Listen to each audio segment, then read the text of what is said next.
Асылкай, мин баллы фестивальдә булдым.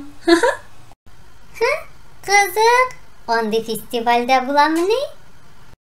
Була икән шул. Ул Казанның Кремль яр буенда узды. Анда килгән һәр кунак моңарчы бер тапкыр да күрмәгән һәм татып карамаган ризыклар белән сыйлана алды. Фестивальдә төрле конфет-мармеладлар, карамель эчендәге алмалар, шоколад эчендәге җиләк-җимешләр тышкы матурлыклары белән үзләренә кызыктырып торды. Мин дә төрле артистларның чыгышын карап, беренче тапкыр карамель эчендәге алманы авыз итеп карадым.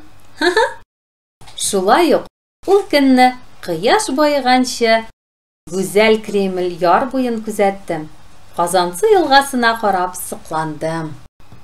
Бик тәмле, тик дөресен әйтим, үзебезнең милли ризыгыбыз чәк-чәккә җитми инде. Асылкай, ә син чәк-чәкнең ничек килеп чыкканын беләсеңме? Белмим шул, сөйлә әле, Рамай. Чәк-чәкнең килеп чыгышы Идел Болгары чырларына барып тоташа. Хан үзенең бердән-бер улын иләндерергә җыена һәм кияү белән кәләшне өр-яңа ризык белән сыйларга уйлый. Шуның өчен сайлау мәҗлесе үткәрә. Аш-су осталары ханның әмерен үтәп, яңа сыйлар уйлап табалар.